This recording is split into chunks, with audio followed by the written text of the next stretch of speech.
Queridos amigos, uma boa noite a todos e que a paz de Jesus esteja conosco, hoje e sempre.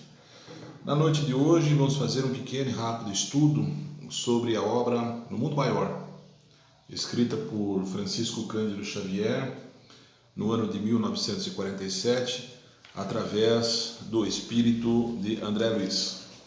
Nessa obra, que é a número 5 da coleção A Vida no Mundo Espiritual, André Luiz tem a companhia do assistente Calderaro, que se define como um prestador de serviços na crosta terrestre, atendendo a encarnados em situações de desequilíbrio, vinculados a traumas do suicídio, da loucura ou das quedas morais. Ele resume, meus amigos, o trabalho da sua equipe como uma comunidade de trabalho que se dedica especialmente à manutenção do equilíbrio. E junto com o André Luiz, eles vão passar alguns dias na crosta terrestre, né? E essa experiência, ela se inicia justamente com uma preleção, com uma palestra. Então vamos nos acostumando às palestras, porque no mundo espiritual também tem palestra. E essa palestra se dá na crosta terrestre, com a presença do instrutor Eusébio, que nos brinda com a sua presença, visto que a maioria daqueles que aqui participam não tem condições de atingir as esferas superiores, e ali estão encarnados e desencarnados. Obviamente, os encarnados em desdobramento do sono. E Calderaro, né, nos coloca que é uma palestra com quase 1.200 pessoas, sendo que 80% delas são ligadas a templos espiritualistas, né? Uma plateia, portanto, um tanto quanto homogênea, né? Que trata de relações de equilíbrio da mente, né? Ele nos considera também que, muito provavelmente, após retornarmos ao corpo físico, a maioria de nós não nos lembramos dessas experiências, mas em nosso subconsciente tudo isso fica registrado. Então André Luiz, ele aliado a Calderaro, ele inicia essa jornada na crosta terrestre com uma pequena reflexão em relação à sua pessoa propriamente dito. Ele se recorda, e nós também nos recordamos, da sua chegada em desequilíbrio no mundo espiritual, da forma como ele chegou, né? E hoje a condição em que ele se encontra. Ele define a sua vida no mundo espiritual como boa. Ele trabalha, estuda, tem tempos para lazer. Evidentemente que para nós, enquanto espíritas que acreditamos na vida após morte, né, e na vida contínua após morte, né, é uma definição que nos enche de satisfação. Porque ele, apesar dos erros e percalços que cometeu, conseguiu se regenerar e se encontra numa condição satisfatória, como ele próprio diz, no mundo espiritual. No entanto, ele faz uma observação a Calderaro, dizendo: a minha condição é boa, mas eu observo que muitos espíritos, após a morte física, transpassando o túmulo, eles ainda ficam apegados às questões materiais, não se desligando das coisas da terra, né? Ou seja, não conseguem atingir a sua elevação espiritual, porque embora não tenham mais o corpo físico, se apegam a bens e sentimentos, sendo assim obrigado, na maioria das vezes, a reencarnar sem passar por um processo de renovação no mundo espiritual. No entanto, ele pondera também que se esses espíritos que estão aqui enraigados às coisas da matéria não podem, de uma certa maneira, evoluir, não são eles propriamente ruins ou maus, eles estão apenas enraigados a essas coisas. Porém, reconhece que muitos de nós, muitos espíritos que desencarnam, na própria ignorância, né, passando ao mundo espiritual e permanecendo na maldade, né, permanecendo vinculados ao ódio, à vingança, à perseguição, né? E ele pergunta a Calderaro: por que esses espíritos permanecem nessa condição? E Calderaro nos alerta: André, são espíritos ainda ignorantes, não compreenderam, né, a vida como efetivamente ela é, né, e não estão em condições de evoluir. E nessa jornada que aqui eles estão passando, Calderaro convida então André Luiz, fala: André, então eu gostaria que você me acompanhasse na minha jornada e você vai começar a entender um pouco melhor na prática, no trabalho, como é que isso funciona. E eles vão a uma casa de saúde, a um hospital, aonde eles se encontram uma situação quando o camarada está lá, internado, é um cidadão que está sendo acompanhado já há alguns dias por Calderaro, e ele descreve a situação. Esse é um companheiro que está aí preso ao seu próprio desequilíbrio. E ao lado dele, no leito da cama, um desencarnado que o acompanha há quase 20 anos. E Calderaro então orienta o André: André, observe a situação do encarnado e do desencarnado. E ele passa então a observar, né, as características daqueles dois espíritos que ali se encontram, um encarnado, internado, e o outro desencarnado que o acompanha, e observa que o cérebro dos dois são praticamente unidos uns aos outros, são iguais propriamente. Um está vinculado ao outro. E ele resume então a história para que nós possamos entender. Aquele que estava desencarnado fora eliminado pelo outro, que era seu filho na condição anterior.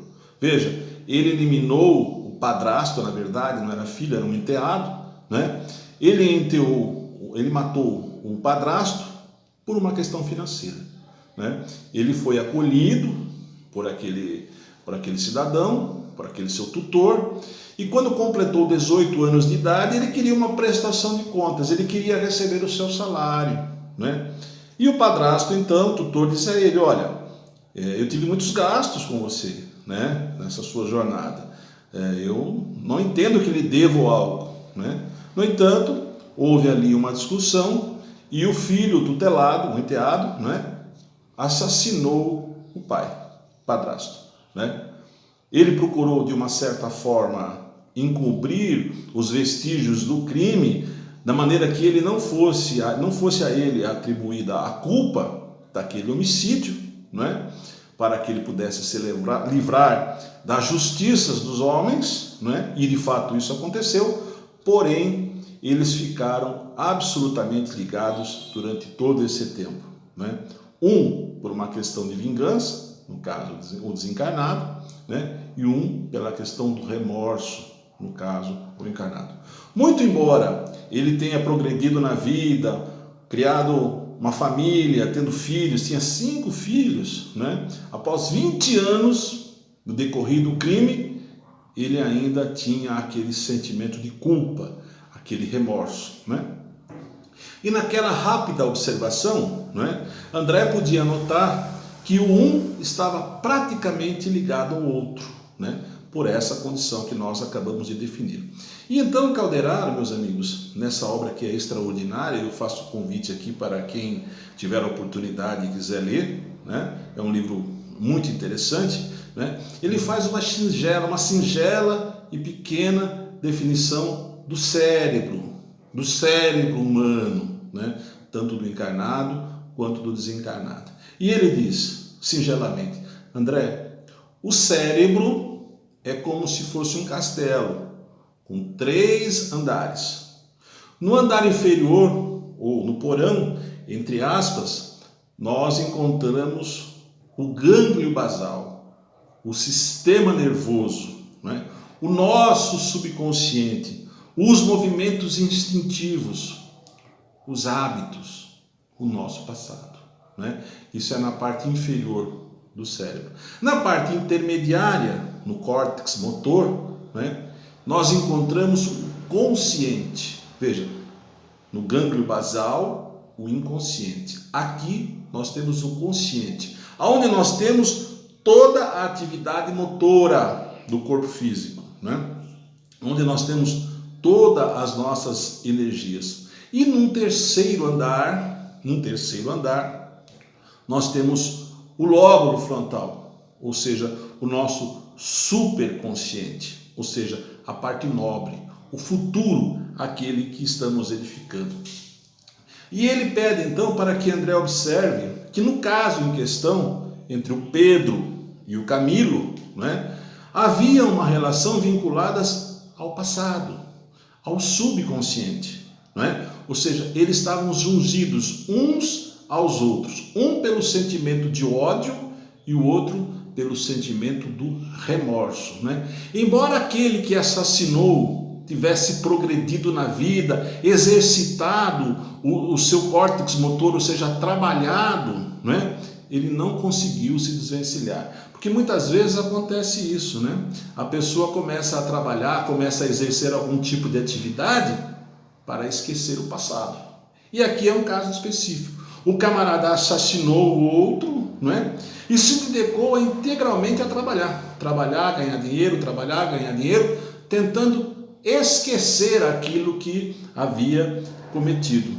Mas isso não foi possível, porque eles estavam atrelados, como disse, um pelo remorso e outro pela vingança. Ou seja, por mais que ele quisesse, ele não conseguia superar aquela situação. E quanto mais, chegar a um estado superior, ou seja, chegar ao terceiro andar, porque o sentimento do remorso o impedia que isso acontecesse. Então aqui ele faz uma singela e rápida reflexão do nosso cérebro humano, das partes do cérebro, dividindo ele em três: o subconsciente, que trata dos nossos instintos, do consciente, que trata do nosso momento, do nosso atual, do nosso presente, e do superconsciente, que, segundo Calderaro, ainda há muito de se explicar pela ciência.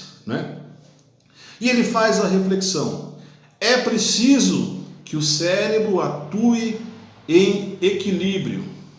Se nós ficarmos vinculados tão somente ao subconsciente, ou seja, a questões do passado, nós vamos diretamente atrair espíritos na mesma condição vibratória.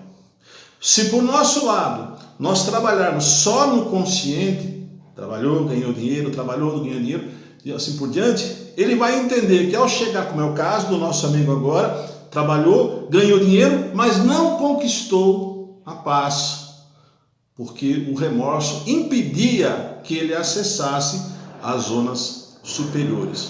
Mas ele ainda faz uma outra observação, que o superconsciente também não é o ideal. Ou seja, o camarada não pode ficar só pensando, etc. Ele precisa agir. Então a importância que ele quer nos passar nesse momento é o equilíbrio. Nós temos que equilibrar o nosso passado com a experiência, o nosso presente com as nossas atitudes e o nosso futuro com a fé. Acreditar naquilo que podemos fazer. Meus amigos, é extremamente relevante essa questão de nós conseguirmos chegarmos ao equilíbrio. Porque se ficarmos presos tão somente ao nosso passado, vamos ficar no porão. Não vamos conseguir acessar as zonas superiores. E todos nós, de uma maneira ou de outra, erramos, caímos. Mas nós precisamos continuar a caminhada. Inclusive esse caso que nós estamos tratando, do Pedro e do Camilo, é um caso específico dessa situação. Porque quando eles lá se encontram naquela condição, eles percebem que um está vinculado ao outro por questões do passado, por questões do subconsciente. E aí, nesse trabalho de amparo e carinho fraternal, a que Calderaro se dedica, ele está lá para acolher aquele irmão que está numa situação de dificuldade. Ele então acaba induzindo ele ao sono, e desdobrado do corpo físico, ambos estão lá, um do lado do outro, vítima e verdugo degladiando-se. E aí André Luiz fala: mas nós não vamos intervir, não vamos fazer nada. Ele falou: André, o meu papel aqui é simplesmente primário, ou seja, eu vou trazê-los a essa situação e convida, então, a presença da irmã Cipriana, que é a quem vai tratar desse assunto, não pela fala, mas pelo amor, né? E Cipriana comparece àquela cena, chamada então por Calderaro, para atender aqueles dois irmãos, um encarnado e outro desencarnado, em situações de desequilíbrio. Quando Cipriana aparece, né, e ela então põe a mão justamente no campo visual dos dois, né, o primeiro, aquele que estava internado, vê uma luz muito forte e diante daquela luminosidade acredita ser aquela Maria, mãe de Jesus, cai de joelhos e diz: Maria, me perdoa, eu matei uma pessoa. E ela diz: eu sei, meu filho, eu sei, né? E ele então se arrepende de joelhos e vai até Maria, porque o primeiro passo para a nossa transformação é o arrependimento. Se não houver o arrependimento, não se inicia o processo reparatório, o camarada continua naquela situação, né? E ele, muito embora tivesse trabalhado, constituído família, não conseguiu, né, se livrar da questão do remorso, não falava com ninguém, porque aquilo estava vinculado a uma questão de culpa, e ele pede perdão e se arrepende. O outro, no entanto, na condição de algoz, quer vingança. Ele não aceita aquela situação. Ele diz: não, peraí, eu criei o cidadão aí, né? Eu dei lar, eu dei comida e ele me eliminou o corpo físico. De fato, ele só eliminou o corpo físico, porque o espírito permaneceu, né? Mas ainda assim, ele não havia superado aquela situação e estava lá no processo de cobrança do outro cidadão. Então, a irmã Cipriana pede para que todos aqueles envolvidos, inclusive André e Calderaro, que vão até a casa do irmão que está encarnado. E quando eles chegam lá, né, eles percebem aquela casa, aquela família, são 5 filhos, né? E Cipriana diz para o algoz: olha, essa é a casa do camarada aí, tá certo? Ele errou, ele não soube valorizar a providência divina que lhe trouxe como pai ou como padrasto, né? E o eliminou. No entanto, ele constituiu uma família, ele trabalhou, ele está dando um lar para 5 filhinhos durante esses 20 anos. E você? O que é que você está fazendo durante esses 20 anos? Só perseguindo o outro, não é? Por que você não sai dessa condição de vítima de si mesmo e procura uma situação melhor, né? E diante daquele exemplo de vida, ele é acolhido, né? Então, meus amigos, Calderaro nos dá um exemplo aqui, né? Porque nós, de fato, erramos, porque somos humanos, estamos num processo evolutivo, não é? Mas nós não podemos ficar presos aos erros do passado. É preciso caminhar, seguir adiante, transpor o segundo andar, procurar chegarmos ao ápice, né? As questões superiores através das nossas atitudes, não é? E se nós ficarmos presos à questão do nosso passado, do nosso subconsciente, nós não vamos conseguir evoluir. Então, o que Calderaro quer nos trazer nessa breve historinha, são 5 capítulos só, né, desse início de obra, mas o livro tem 20 capítulos, e eu faço aqui o convite porque em todos esses capítulos do livro, ele faz um estudo sobre a nossa casa mental e a importância do equilíbrio do nosso pensamento. Usarmos os erros do passado como experiência, os dias de hoje como oportunidade, né, de trabalho, né, aproveitarmos a nossa encarnação, mas pensarmos também nas questões futuras. Não vamos ficar aqui apegados somente a questões materiais, a ganhar dinheiro, a trabalhar, porque nós sabemos que nós vamos desencarnar. E o que nós estamos aqui é tendo apenas um empréstimo desses bens materiais. A vida, de fato, é a do mundo espiritual. Porque se nós não compreendermos essa situação, nós vamos ficar como esses dois irmãos aí, presos um ao outro por uma questão de ódio ou de remorso, né? E nesse caso específico, mais uma vez, a intervenção do amor foi que salvou tanto a um quanto ao outro.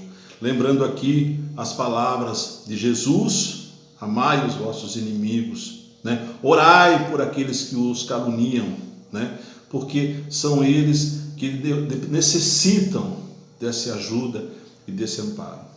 Meus amigos, nesses dias difíceis que nós estamos vivendo, que nós estamos passando, uma pandemia, né? Em que nós estamos aí aprendendo, né, a conviver com uma nova realidade, um novo normal, como se costuma dizer, é preciso de muito equilíbrio. É preciso compreender que estamos dentro desse processo, mas que estamos aqui, tão somente numa passagem, num trabalho de evolução, né? Para que a gente possa aprender com os nossos erros, continuar trabalhando e pensarmos sempre numa situação melhor.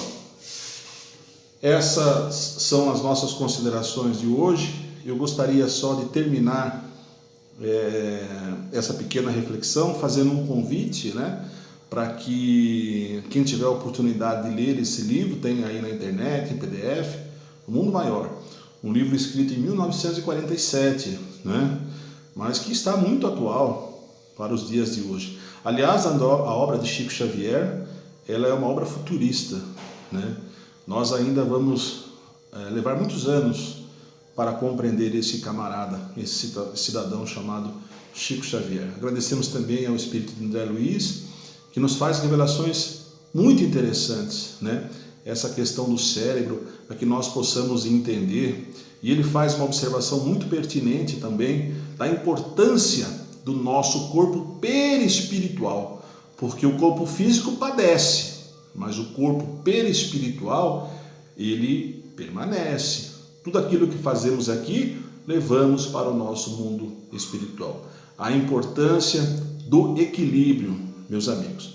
Eu gostaria então de terminar com um pequeno trecho da prece que Eusébio fez naquela preleção, quando ele diz: acorda-nos, Senhor, para a luz das oportunidades presentes, para que os atritos da luta não as inutilizem. Guia-nos aos pés para o supremo bem. Reveste-nos o coração com a tua serenidade paternal, robustecendo-nos na resistência. Poderoso Senhor, ampara-nos na fragilidade, corrige-nos nos erros, esclarece-nos na ignorância, acolhe-nos em teu amoroso regaço. Cumpra-se, Pai amado, os teus desígnios soberanos, agora e sempre. Assim seja. Muito obrigado.